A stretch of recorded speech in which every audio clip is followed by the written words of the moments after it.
Greetings, everyone, and welcome to another edition of Lesser Known but Awesome Heroes. And today is gonna be a 2-for-1 deal. I'm gonna be talking about two characters for you guys. So this is gonna be a combiner video. And today I'm gonna talk about the Sea Devils and the Challengers of the Unknown.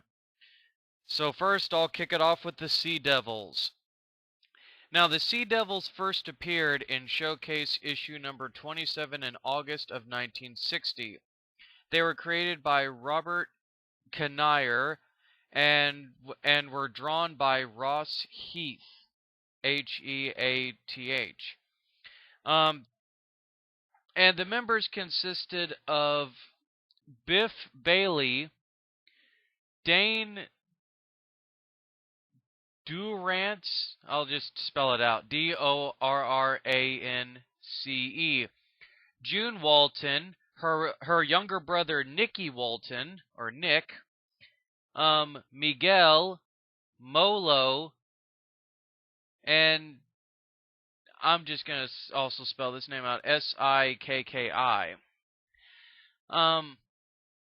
And they would actually have their own their own self-titled series would last only 35 issues from 1961 to 1967.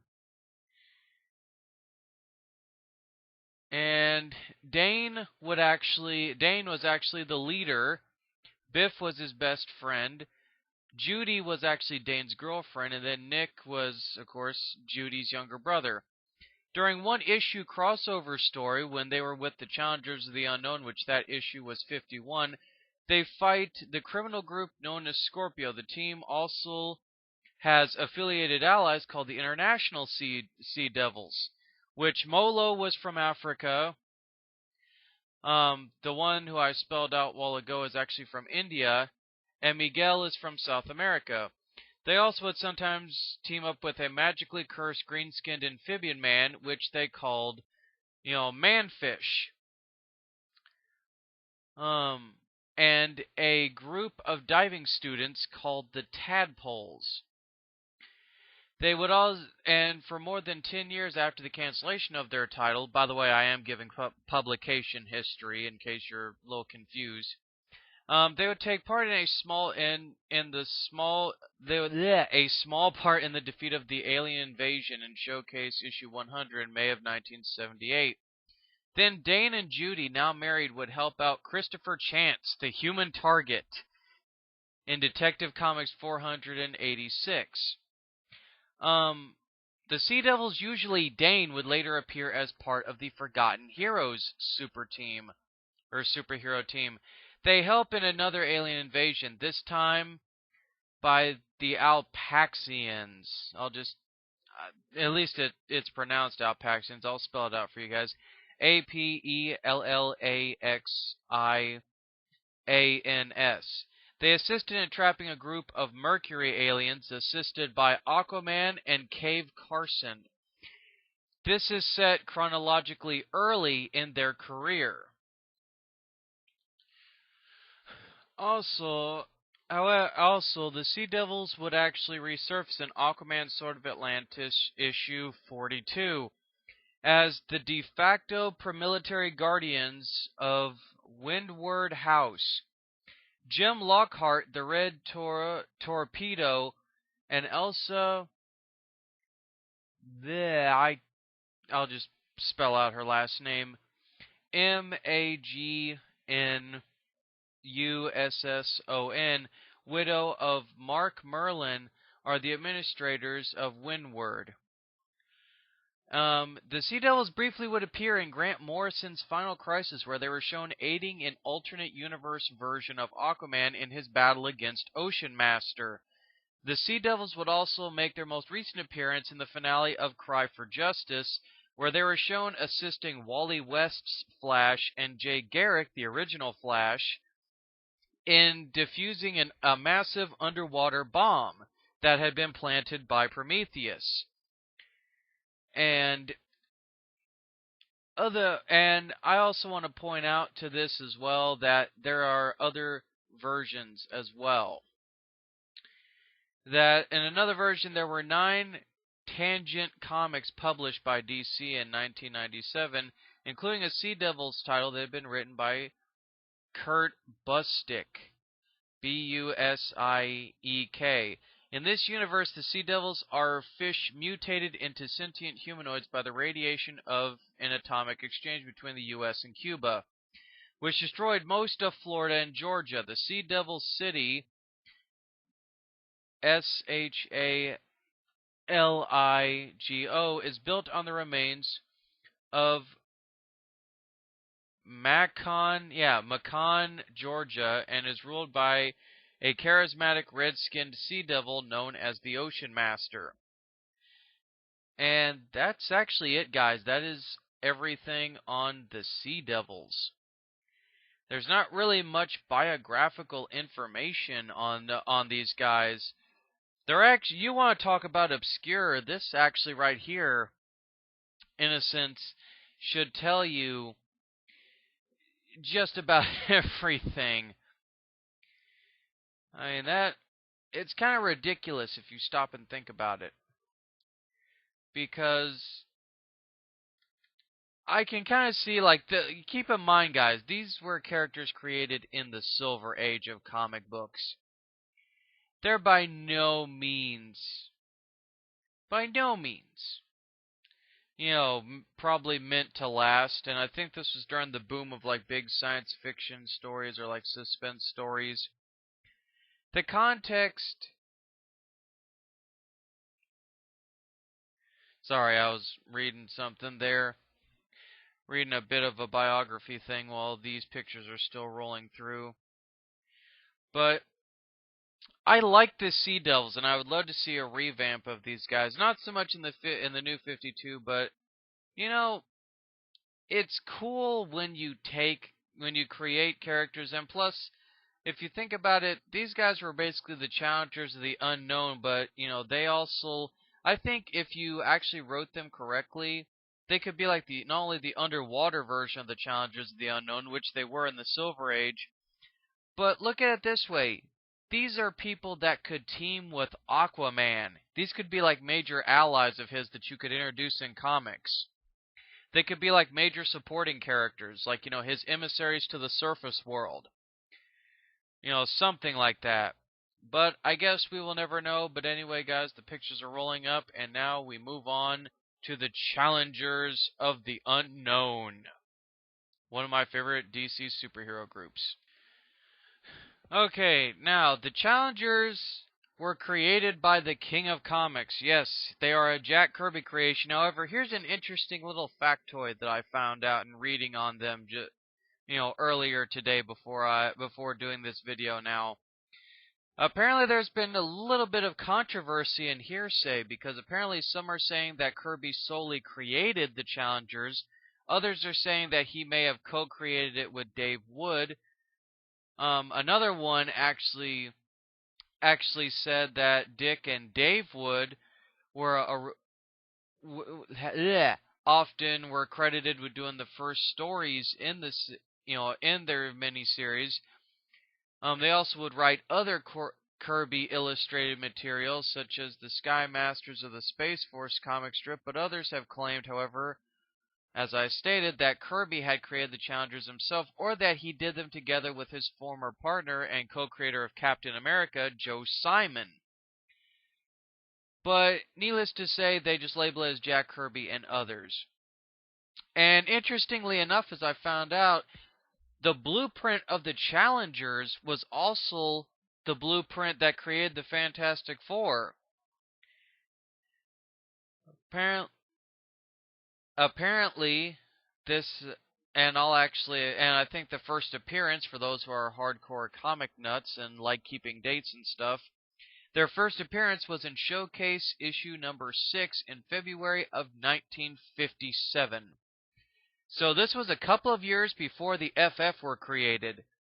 Kind of a little interesting factoid that I would actually throw at you guys. I thought that was actually kind of cool. They predate the Fantastic Four in a major way. But anyway, the Challengers Yeah, the challengers actually consist of non-power, much like the Sea Devils. They are a non-powered superhero team, and they consist of fearless, fearless fighter pilot Ace Morgan, circus daredevil and stuntman Red Ryan, professional wrestler and overall like boxer, bruiser, and quote unquote circus-esque strongman Rocky Davis. Profession. They per I'm getting tongue tied. Okay. Deep breath. Okay. Professor Harley is a professional skin or deep sea diver. And later on in the series, June Robbins would become the first female member of the Challengers. And however, she would partly play damsel in distress, part, major supporting character, as there were a couple of instances where she would help the challengers out. Um, okay, and there have been various actually revivals of the challengers, and they went through many different changes. And right around this time, Seduction of the Innocent and congressional hearings on the subject of violence in comics and stuff came up, and basically all the stuff during the Comics Code Authority. Superhero comics had mostly vanished about 1949 to the mid-1950s. The revival of the Flash seen as marking the return of the superheroes to popularity. It had occurred only 4 months earlier. And then they had a World War II squadron that fit that. The Challengers' adventures were drive-in movie fodder about skin divers, test pilots, acrobats, mountain climbers, boxers, and others adventurers. And the group's name is actually derived, and I think this is kind of cool, from the 1950 Ace magazine's horror title, Challenge of the Unknown. And originally, and afterwards, Red Ryan would be killed and briefly replaced by his kid brother Marty, a pop singer who used the anagram ID of Tino Maneri. Ryan would return, however, back from the dead, and Tino was written out, and towards the end of the original series, a woman with an occult background named Corina Stark acted like the fifth member of the team. The series would continue and showcase for 3 more appearances, and then move to its own title, considered among Kirby's most notable from that period. After 12 issues total, Kirby moved on, though the title continued through issue 75, followed by 2 reprint issues. They would then be canceled with issue 77 in 1971, and in 1973, 3 reprint issues would be put out. And in 1977, there would be a short revival of the Challengers, and again, it would be a 4-man, 1-woman team. And they would come back in Super Team Family 8 through 10, before getting their own title back with issue 81. And it was during this period that the team would actually, as supporting characters, have Boston Brand, aka Deadman, June Robbins, who would get a uniform, and believe it or not, Swamp Thing. And June would be given an outfit and an official status. No explanation was given for Karina's departure nor June's joining the team. That title would be canceled with issue 87 in 1978, and American Comics Digest would feature an extended version of the team's origins. They would then return a limited miniseries in 1991, which was written by Jeff Loeb and artist Tim Sale. It ran 8 issues and was reprinted into trade paperback as Challengers of the Unknown Must Die in 2004. Loeb hoped for a monthly title and planned at least a second limited miniseries to reset the Challengers to youth and heroism, but neither volume materialized. And in 2000, a one-shot Silver Age Challengers of the Unknown would be done in the style of the original Silver Age of Comics Challengers, done in the same art style. And then there would be Countdown tie-ins, there would be Brave and the Bold issues, there would even be alternate versions made, but you guys can look at all that, and I'm not going to waste any more time, because I know most of you guys, I'm sure, want me to get to the nitty-gritty. So have no fear. Let's dive right into the biographies, shall we? Okay, when acquaintances mysteriously survive a plane crash unscathed, Ace Morgan, Red Ryan, Rocky Davis, and Professor Harley all realize that they are the only survivors of a plane crash. However, the interesting thing that all these men made note of was that Ace Morgan's watch had not stopped nor was broken, and it kept on ticking. And the men took this as a quasi cosmic scale type, almost revelation, that all these men had survived a situation that they never should have survived, and that they were living quote unquote on borrowed time. And so they put that to the test. Ace Morgan would fly, prototype jets into space. Professor Harley would try to go to the bottom of, all of the oceans of the world, the very bottom at that. Rocky Davis would wrestle polar bears and shit. And Red Ryan would try to, climb Mount Everest in khaki shorts and a short sleeve shirt only. Really dumb and stupid stuff, but keep in mind, like I said, they were living on borrowed time, so they did all these things and they gained notoriety.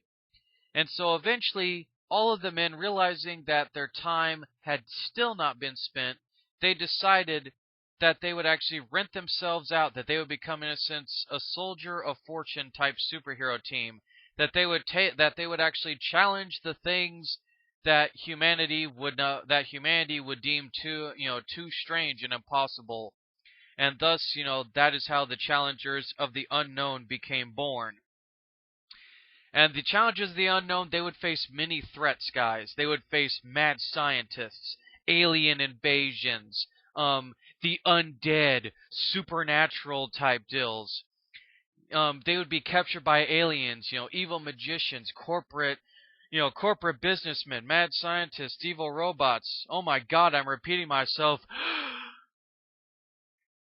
In a sense, they were all non-powered. They had no superpowers whatsoever, and yet they took on the most gravest of threats that you would expect guys like Superman and the Flash and Batman and all of them to face. And that makes them certainly a very interesting team. But got cut off there. But let's talk about the actual biography of the team rather than me coming across as a fanboy. Okay. Blah, blah, blah. Already told you they lived on borrowed time. They would go for hazard adventures.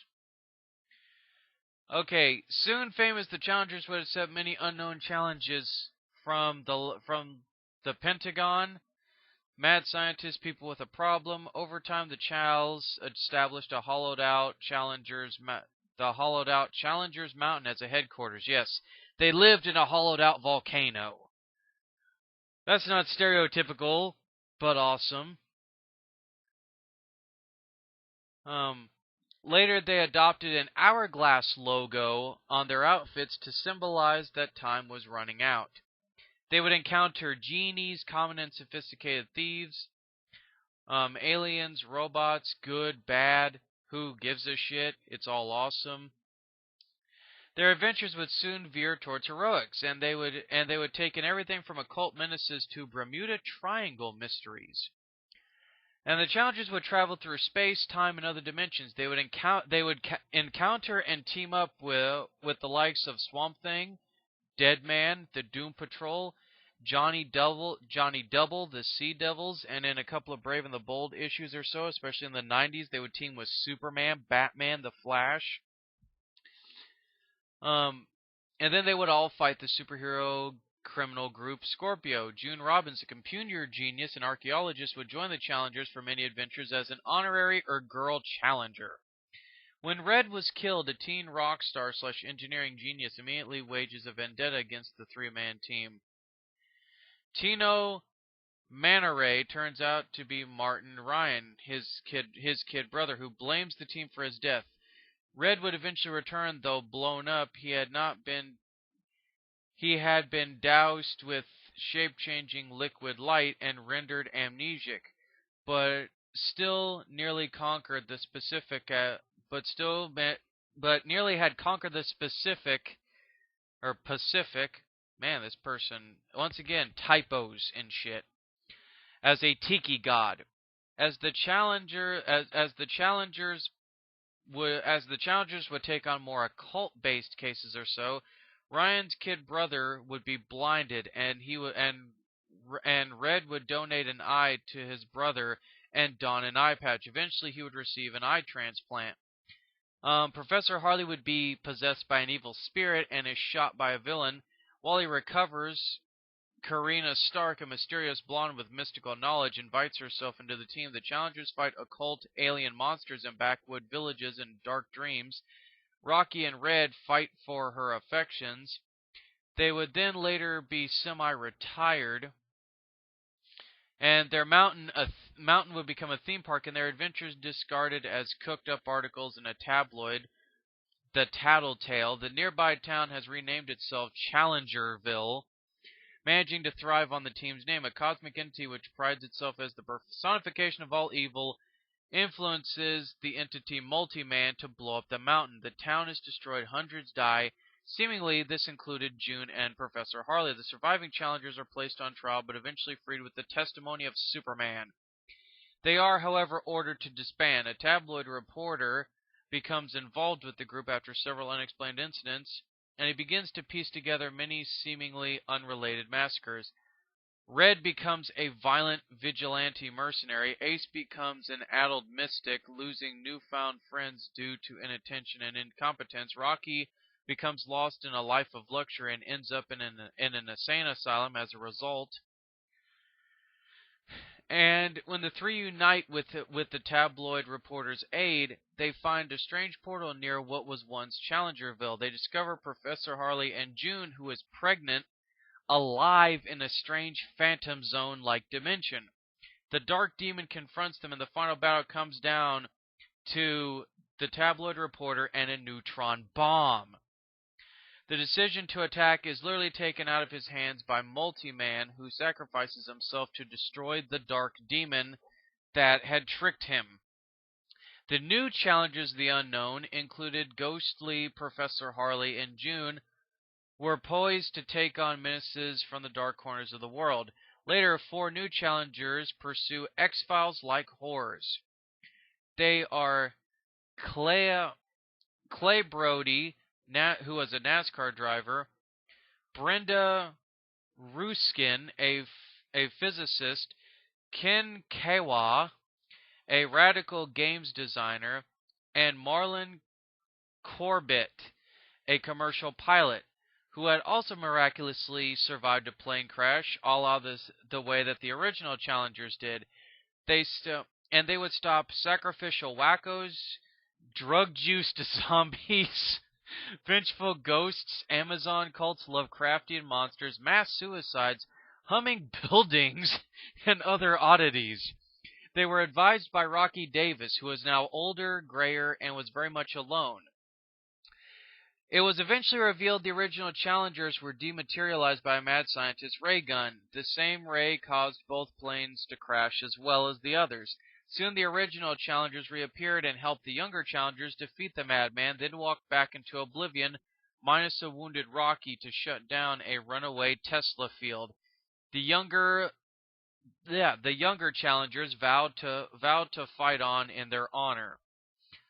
And Superboy discovers the missing challengers, Ace, Red, Professor Harley, and June in hypertime. The team was waging guerrilla warfare against Black Zero, who was a Superboy variant, who was an extremely cold and violent, Superboy variant. And with Black Zero defeated, the team returned to Earth, but they lost Ryan along the way. And reunited with Rocky in Metropolis and were hosted by Rip Hunter, the original challengers vowed to explore hypertime. And the greatest unknown to find red. The two challengers partake in Infinite Crisis. Rocky Davis and Professor Harley help stem the escape of prisoners from Blackgate Prison. Rocky fights in the Battle of Metropolis. He is one of dozens of heroes fighting the opposing army of the secret society of supervillains. The society would be ultimately defeated in this battle. Later on, in a world without superheroes, a blogger, a hip-hop artist, an eco-terrorist, and two others discover they were genetically enhanced and chip programmed to be soldier pawns by I'll just spell it out, Hegemony, which was a cabal of billionaires who secretly run this alternate world. Made slaves on a moon base, three challengers blow up the base, escape to Earth, and declare war on them until, like the antiquated mentioned earlier challengers, their borrowed time had run out. They would also make a brief appearance in the Elseworlds miniseries Conjurers, where magic would be part of the mainstream society. Through Superboy's trip through hyper time, he would actually visit an Elseworld where the challengers were himself, Ace, Guardian, and Doublix. And June would arrive at the end of it, as the Elseworld version of June would arrive in the main DC continuity, whereas the main continuity June Robbins would be on that alternate deal. And yeah, I don't need to go into that because it's just going to confuse me. They also made a brief appearance in JLA, Another Nail, Darwin Cook's New Frontier, and they would actually be merged with the Fantastic Four in the Amalgam universe of comics and be called the Challengers of the Fantastic. And they've made brief appearances here and there in many animated shows and TV and what have you. Also, interesting fact for those who watch Justice League Unlimited, the workers in the Watchtower, their outfits are actually based on the original Challengers of the Unknown Silver Age outfits. So for those who like, finding Easter eggs and stuff, go back and watch a couple of episodes of Justice League Unlimited. I found that kind of cool as well.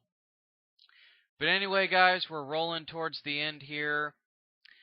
And so I'll just end it with this. The Challengers of the Unknown.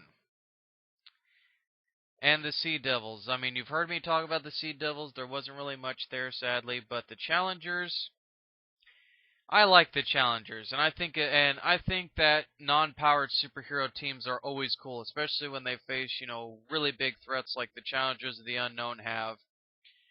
And I think it's still kind of cool that DC tries to find a way every once in a while to include the Challengers.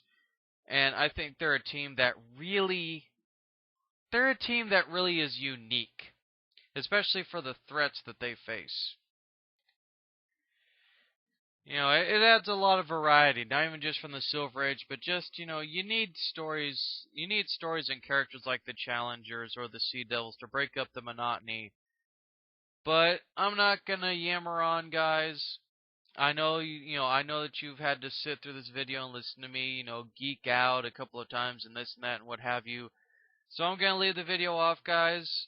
But the Sea Devils, very obscure. The Challengers, semi-obscure. But nevertheless, as always, guys, and as with all the other heroes and whatnot, what have you on this segment, they truly are not the most well-known characters, but nevertheless, they are awesome. So stay tuned for the next one. Peace.